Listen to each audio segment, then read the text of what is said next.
Welcome to my class. আজকে আমি তোমাদের সিবিএসসি ক্লাস 7-এর বসন্ত বইয়ের দ্বিতীয় পাঠ দাদিমাটা পড়াবো। মূল পাঠে যাওয়ার আগে পাঠটা সম্পর্কে কতগুলো কথা তোমাদের বলি। এই পাঠটা লিখেছেন শিবপ্রসাদ সিংজি। তিনি এই পাঠে তার জীবনের বেশ কিছু ঘটনা, বেশ কিছু সময়ের কথা বলেছেন। কোন সময় না, তিনি তার দাদিমার সঙ্গে অতিবাহিত যেসব সময়, সেই সময়ের কথা তিনি তুলে ধরেছেন।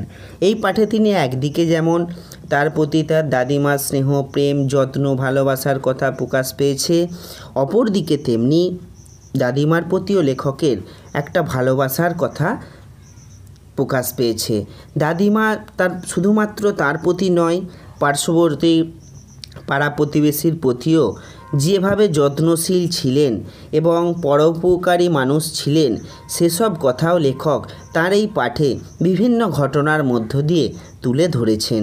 আমরা এই সব বিষয় জানতে পারবো তখনই যখন আমরা এই পাঠটা পড়া সম্পূর্ণ করব। ঠিক আছে, চলো আমরা পাঠটা পড়া শুরু করি।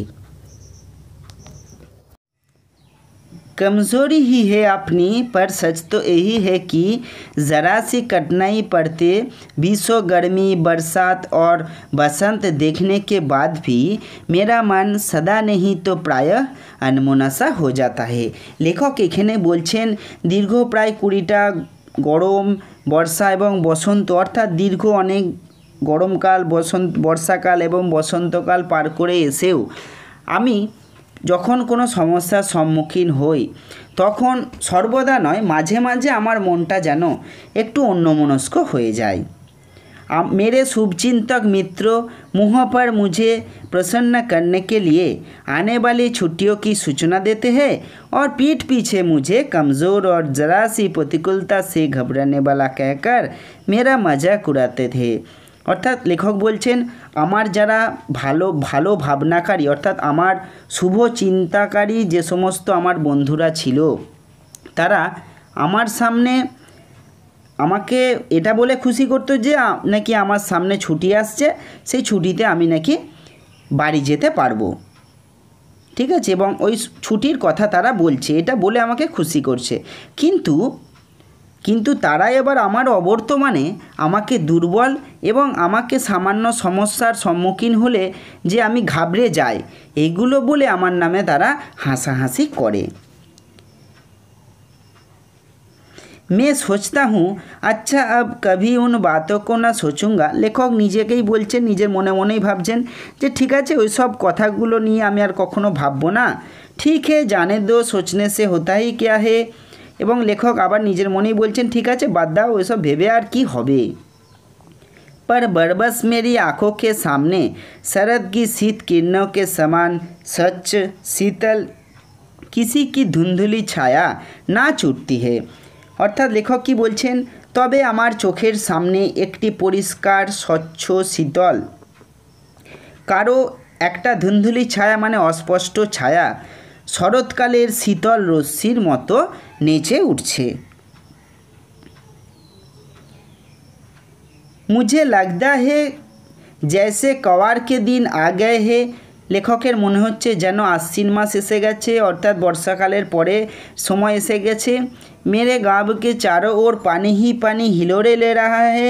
दूर से सिवान से बहकर आए हुए मोथा और साई की अधगली घासें, घेऊर और बनप्याज की जड़ें तथा नाना प्रकार की बरसाती घासों के बीच सूरज की गर्मी में खोलते हुए पानी में सरकार एक विचित्र गंध छोड़ रहा है।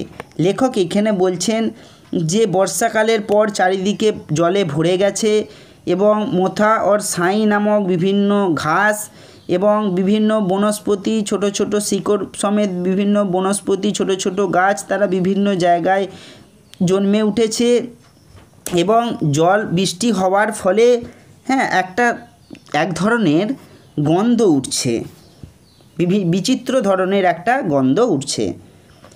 রাস্তায় में कीचड़ सूख गया है। রাস্তার যে সমস্ত নোংরা ময়লা ধুলো সেগুলো শুকিয়ে গেছে। और गाँव के लड़के किनारों पर झग भरे জলাশয় মে ধামাকে সে কুদ রাহা হে। লেখক বলছেন যে বৃষ্টির পরে তোমরাও দেখেছো যে বৃষ্টির পরে রাস্তার সমস্ত ধুলো ময়লা বালি সব কিছু মাটির সঙ্গে মিশে যায় এবং আর কি হয়, আর লেখক এখানে বলছেন যে ছেলেরা জলাশয়ের ধার থেকে জলাশয়েতে ধমাক ধমাক করে লাফ দিচ্ছে, অর্থাৎ জলেতে যখন ওপর থেকে লাফ দেওয়া হয় একটা ঝপাং করে শব্দ হয়, সেই ধরনের একটা কথা লেখক এখানে বোঝাতে চেয়েছেন। अपने अपने मौसम की अपनी अपनी बातें होती है। লেখক বলছেন প্রত্যেক ঋতুরই নিজস্ব কিছু বৈশিষ্ট্য থাকে। असर में आम और जामुन ना मिले चिंता नहीं, अग्रहायण में चिवड़ा और गुड़ ना मिले दुख नहीं। এখানে লেখক বলছেন আষাঢ় মাসে আম এবং জাম না পাওয়া যায় তাতে কোনো চিন্তা নেই, অগ্রহায়ণ में চিড়া এবং গুড় যদি না পাওয়া যায় তাতেও কোনো দুঃখ নেই, चैत्र के दिनों में लाई के साथ गुड़ की पट्टी ना मिले अफसोस नहीं, पर क्वार के दिनों में इस गंधपूर्ण झगबड़े जल में कूदना ना हो तो बड़ा बुरा मालूम होता है। লেখকের সে একটা জায়গায় চিন্তা, লেখক বলছেন যে এই সব যদি না পাওয়া যায় আমার কোনো দুঃখও নাই, আমার কোনো চিন্তাও নেই, কিন্তু ওই যে জলপূর্ণ জলাশয়ে যদি আমি না ডুবতে পারি, যদি আমি না সেখানে ঝাঁপ দিয়ে চান করতে পারি, তাহলে না আমার অত্যন্ত দুঃখ বড়া বুড়া মালুম হতে, আমার অত্যন্ত খারাপ লাগে। কিন্তু মেয়ে ভিতর হুরাক রাহার থা, মানে লেখক তার নিজের মনে মনে অত্যন্ত অস্থির হয়ে উঠছিলেন।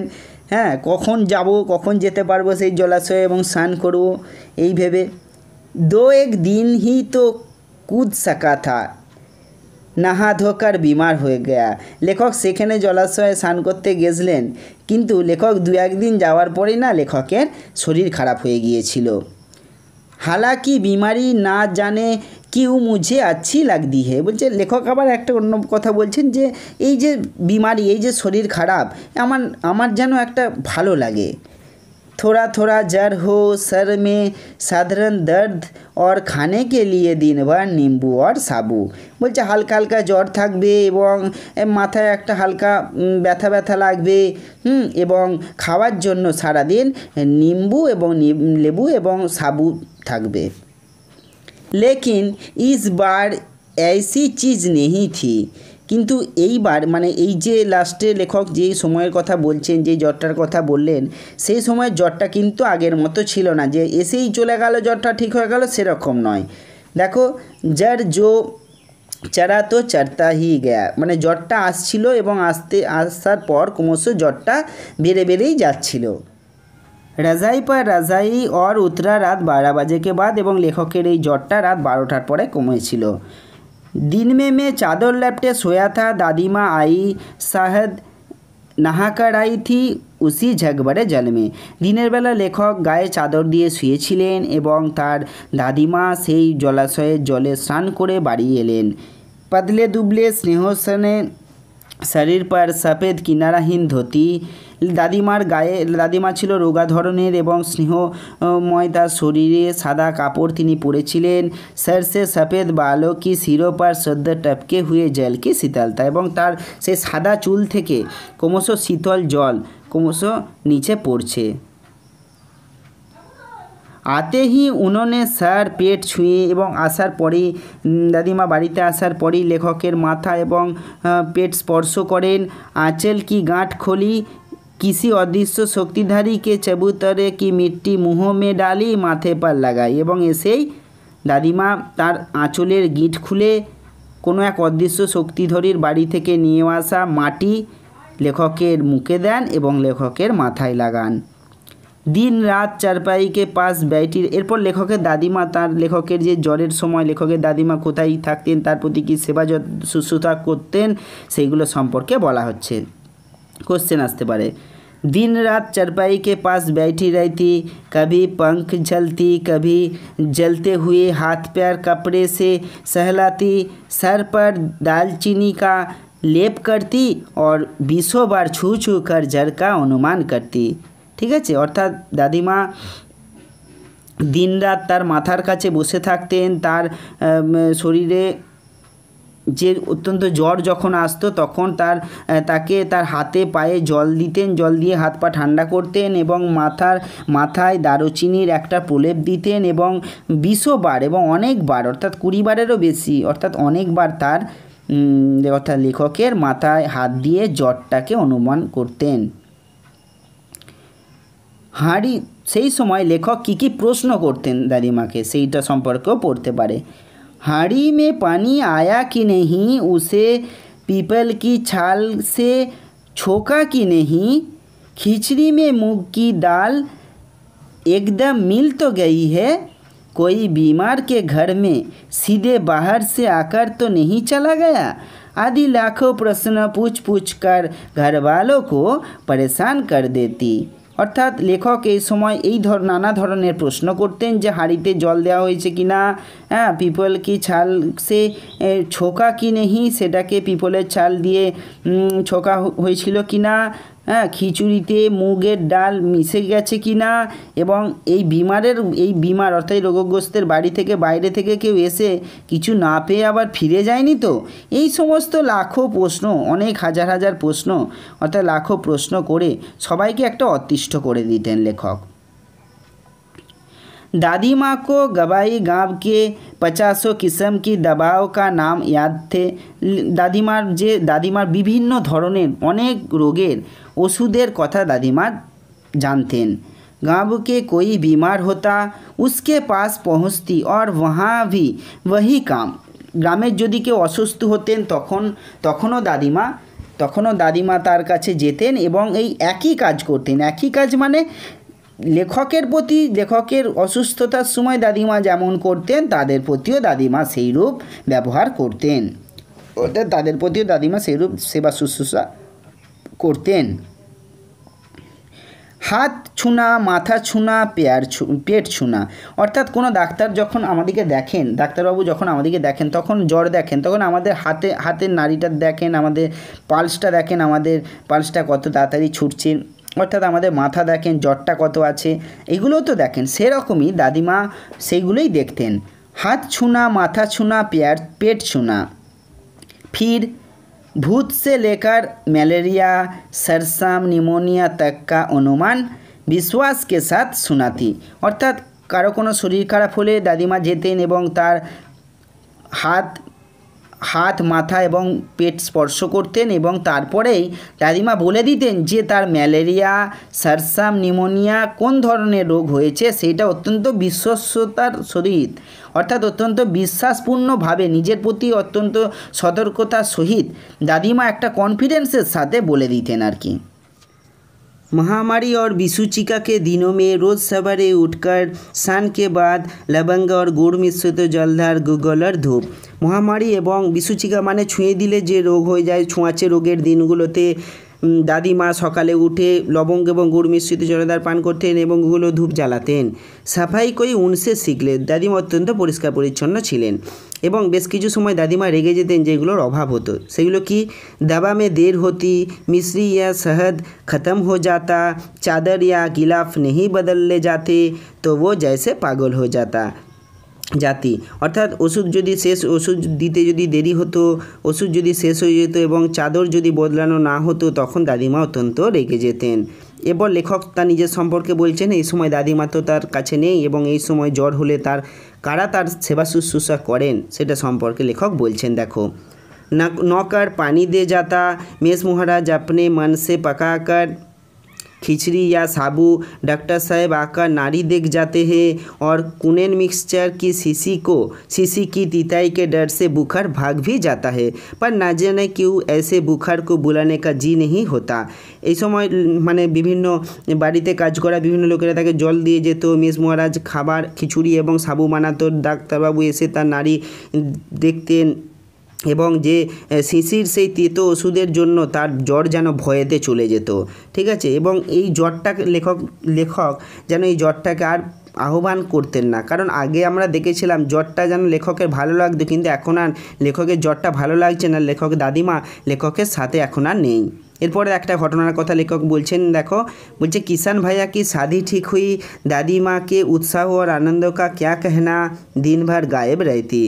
কিষান ভাইয়ার বিয়ে ঠিক হয়েছে এবং সেই জন্য দাদিমা অত্যন্ত উৎসাহিত আনন্দিত।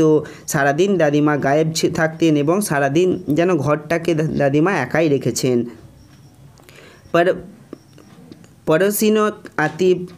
पड़ोसिने आती মানে প্রতিবেশীরা আসতেন। বহুত বুলানে পর দাদিমা আতি, দাদিমা অনেক ডাকাডাকির পর দাদিমা এলেন এবং দাদিমা কী বলছেন দেখো, बहन बुरा ना मानना, कार परिजन का घर ठहरा, इस एक काम अपने हाथ से ना करूँ तो होने वाला नहीं।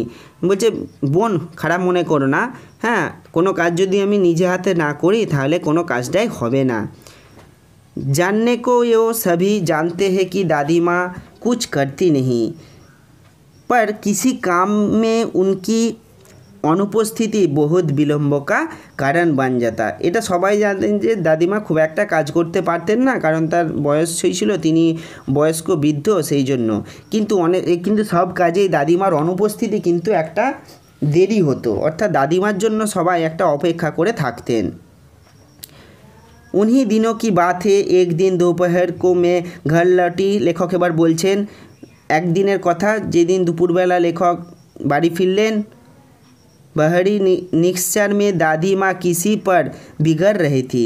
देखा पास के कोने में दुबकी रानी की चाची खड़ी है। একদিন আমি দেখলাম যে দাদিমা কারোর সঙ্গে কথা কাটাকাটিতে জড়িয়েছেন এবং পাশেতে দুবকি পাশে কোনো একটা কোণে রামি কি চাচি দাঁড়িয়ে আছেন। दादीमा ताके की बोलছেন देखो, सोना होगा धन्नो, रुपए में सूद के आज दे दे, तेरी आँख में तो शर्म है नहीं, मांगने के समय कैसे आई थी। पैरों पर नाक रगड़ती फिरी, किसी ने एक पाई भी ना दी। अब लगी है आजकल करने, फसल में दूंगी फसल में दूंगी, अब क्या तेरी खातिर दूसरी फसल काटेगी। তখন এবার দাদিমা কিছু টাকা ওই রামিকি চাচিকে ধার দিয়েছিলেন এবং দাদিমা তার কাছে সেই টাকা চাওয়ার সময় কি বলছেন, দাদিমা বলছেন এখন আমার টাকা সুদ সমেত আমাকে দিয়ে দে, তোর নিজের তো চক্ষু লজ্জা বলে কিছু নেই। হ্যাঁ টাকা চাওয়ার সময় তো তুই টাকা চেয়েছিলিস, অনেকের পায়েই তো নিজের নাক ঘুষেছিলিস, কিন্তু কেউই তো তোকে টাকা দেয়নি। এখন তুই আজকাল করছিস এবং বলছিস ফসলে টাকা দেবো, ফসল মে দুঙ্গি ফসলে তোমার ঋণ পরিশোধ করবো। अब क्या तेरी खातिर दूसरी फसल काटेगी, এখন কি তোর জন্য আবার অন্য একটা ফসল কাটা হবে নাকি। এরপর দেখো, दूंगी मालकिन, रामी की चाची रोती हुई दोनों हाथों से आंचल पकड़े दादी माँ के पैरों की ओर झुकी। बिटिया की शादी है, अब ना दया करेंगी तो उस बेटियों का निस्तार कैसे होगा। এবার দুবকি বলছে দুঙ্গি মালকিন, এবার রামি কি চাচি এবার বলছেন ঠিক আছে মালকিন আমি টাকা দিয়ে দেবো। এবং তারপরে দাদিমার আঁচলটা ধরে দাদিমার পায়ের দিকে ঝুঁকছে এবং সেই সময় এবং মুখে কি বলছে যে আমার মেয়ের বিয়ে আপনি যদি আমাকে দয়া না করেন তাহলে আমার মেয়ে কিভাবে নিস্তার পাবে, অর্থাৎ আমার মেয়ের কিভাবে বিবাহ হবে। তখন দাদিমা কি বলছেন, হাট अभी नहा के आया हूँ। দাদিমা পিছে হাট গেই, বলছে সরে যা এখন আমি আমি স্নান করে এসছি। হ্যাঁ দাদিমা পিছনের দিকে সরে গেলেন। এরপর লেখক এসছেন এবং লেখক এই প্রসঙ্গটা একটু এড়িয়ে যাওয়ার চেষ্টা করছেন। কি বলছেন লেখক, जाने दो दादी, मैंने इस अप्रिय प्रसंगों के हटाने की गरज से कहा, बेचारी गरीब है दे देगी कभी। লেখক এলেন এবং এই অপ্রিয় প্রসঙ্গকে মানে সরিয়ে দেওয়ার জন্য লেখক বললেন যে ও অত্যন্ত গরিব, দিয়ে দেবে দাদিমা। বলছে তখন দাদিমা বলছেন চল চলা হে সমঝানে, সরে যা আমাকে বোঝাতে এসছে আবার। এরপরে দেখো, मैं चुपके से आंगन की ओर चला गया, कोई दिन बीत गए, मैं इस प्रसंग को एकदम भूल सा गया। एक दिन रास्तों में रामी की चाची मिली, वह दादी को पूतो फलो दूधो नहाओं के आशीर्वाद दे रही थी। मैंने पूछा क्या बात है धन्नो चाची, तो उन्होंने विह्वल होकर कहा, उरीन हो गया बेटा, भगवान भला करे हमारी मालकिन का, कल ही आई थी, पीछे का सभी रुपया छोड़ दिया, ऊपर से 10 रुपये का नोट देकर बोली, देखना धन्नो, जैसी तेरी बेटी वैसी मेरी। 10-5 के लिए হাসাই না হো, দেবদা হে বেটা দেবদা। এবং এরপরে লেখক প্রসঙ্গটা ভুলে গেছেন এবং একদিন রাস্তাতে লেখক দেখছেন যে সে রামির চাচি দাদিমার নাম নিয়ে বিভিন্ন আশীর্বাদ করছেন। এবং তখন লেখক সেই রামির চাচিকে জিজ্ঞাসা করলেন কি ব্যাপার। তখন রামির চাচি বলছেন, চমৎকার হয়ে গেছে বেটা, আমি দাদিমার কাছে গিয়েছিলাম, দাদিমা আমার সমস্ত টাকা ছেড়ে দিয়েছেন এবং তার ওপর আমাকে 10 টাকা দিয়েছেন আমার মেয়ের বিয়ের জন্য এবং বলেছেন যে যেমন তোমার মেয়ে সেরকম আমারও। ছেলেরা হচ্ছে দেবতা, সন্তান হচ্ছে দেবতা, এটা বলেছেন। তখন লেখক বলছেন উস রোজ তো বহুত ডাঁট রহি থি, मैंने पूछा। লেখক তাকে জিজ্ঞেস করলেন সেই দিন তো তোমাকে খুব বকছিল। তখন আবার এই রামির চাচি কি বলছেন দেখো, बहुत बड़े लोग के काम है बाबू, रुपया देकर डांटे भी ना तो लाभ क्या, मैं मन ही मन। তখন রামির চাচি বললেন যে ওটা বড় লোকেদের কাজ বাবু, মানে টাকা দিয়ে যদি না বকে তাহলে আর কি লাভ হবে। হ্যাঁ, मैं मन ही मन इस तर्क पर हंसता हुआ आगे बढ़ गया। লেখক মনে মনে এই কথাটা ভেবে হাসতে হাসতে আগের দিকে এগিয়ে চলে গেলেন রাস্তা দিয়ে। किशन के विवाह के दिनों की बात है। विवाह के 4-5 रोज पहले से ही औरतें रात भर गीत गाती है। विवाह की रात को अभिनय भी होता है। यह प्रायः एक ही कथा का हुआ करते हैं। इसमें विवाह से लेकर पुत्रोत्पत्ति तक के सभी दृश्य दिखाई जाते हैं। सभी पार्टें औरतें ही करती है। मैं बीमार होने के कारण बारात में ना जा सका। मेरा भाई राघव दालान में सो रहा था। वह भी बारात जाने के बाद पहुंचा था। औरतें ने उस पर आपत्ति की। एरपर किसान भाइयार विवाहेर दिनेर कथा बला होच्छे। 4-5 ধরে যে বিবাহটা চলতো, রাতভর গীত গাওয়া হতো, সেই সমস্ত গান গাইতেন কারা, মহিলারা। এবং অভিনয় করেও বিভিন্ন জিনিস দেখানো হতো। সেই সব অভিনয়ে যেমন বিবাহ থেকে পুত্রোৎপত্তি পর্যন্ত নানা দৃশ্য সেখানে সম্মিলিত ছিল এবং সমস্তটাই করত মেয়েরা। লেখক তখন অসুস্থ হয়ে সেখানে বারাতে যেতে পারেননি। বিবাহর যে বারাত হয়, বিবাহ করতে যাওয়ার যে বারাত হয়, সেই বারাতে যেতে পারেননি এবং তার মামেরা ভাই রাঘবও যেতে পারেননি।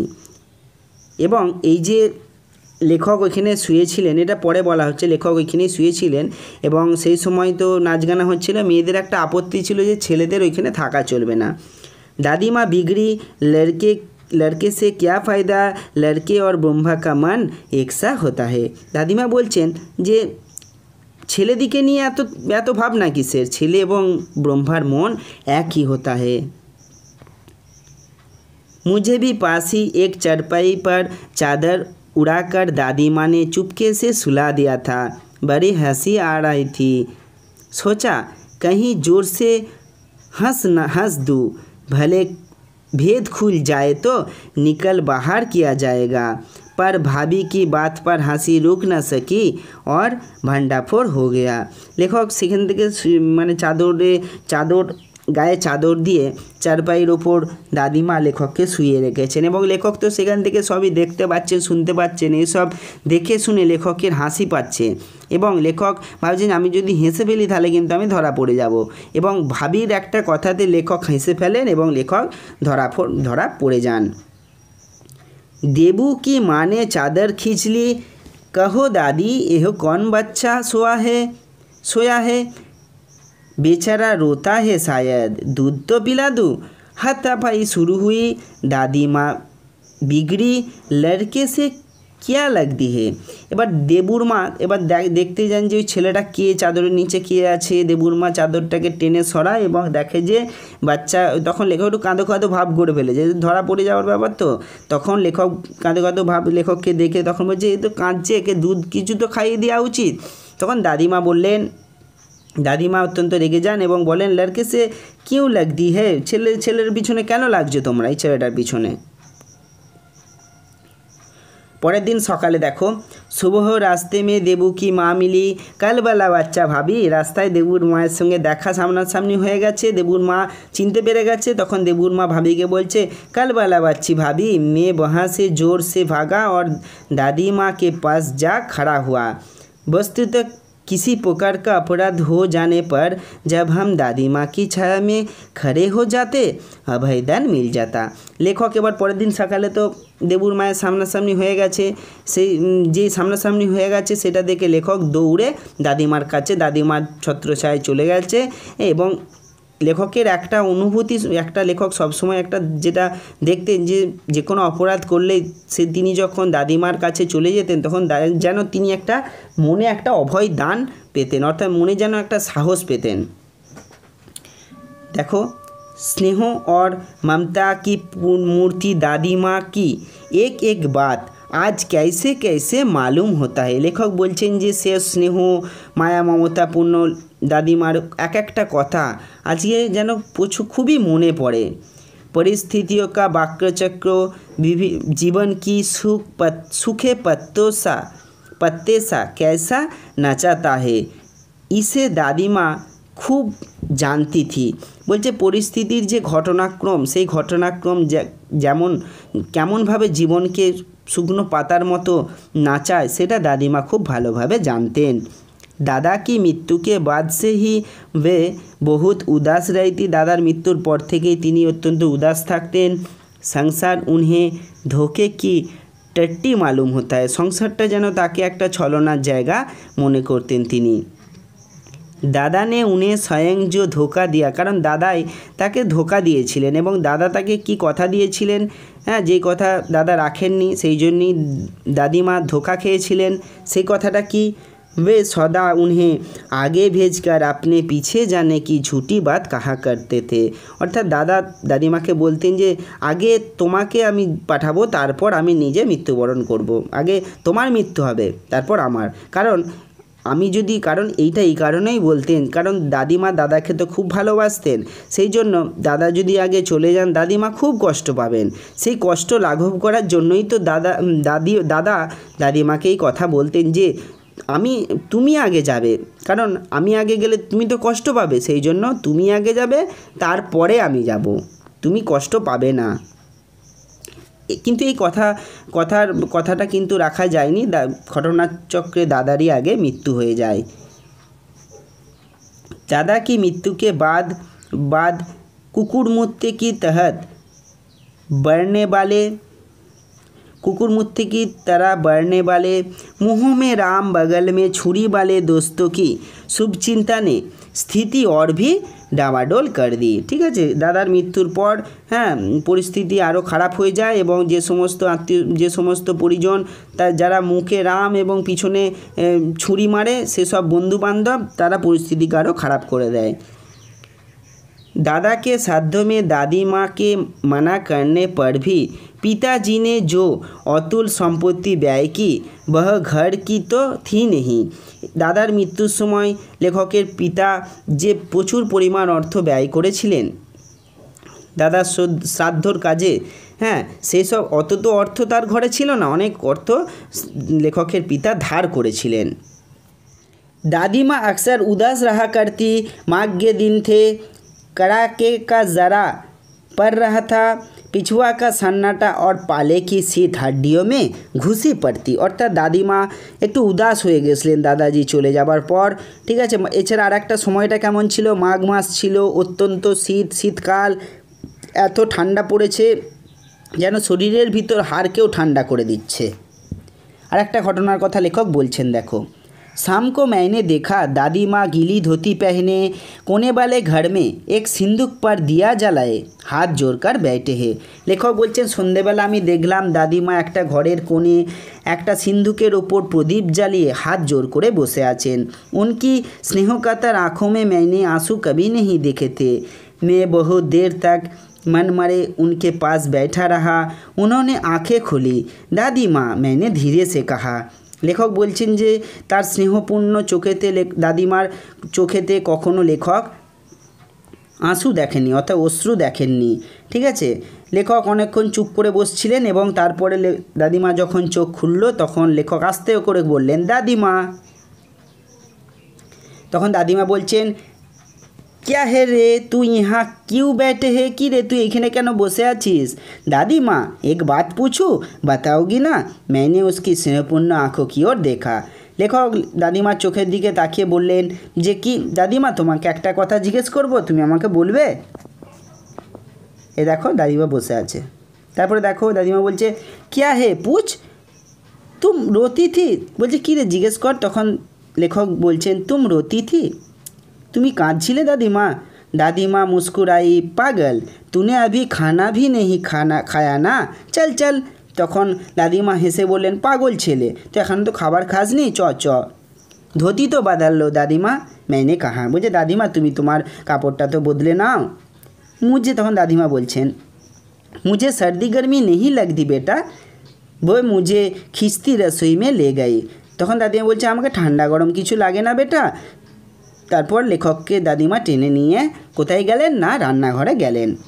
सुबह मैंने देखा, এরপর আরেকটা ঘটনা বলছেন লেখক।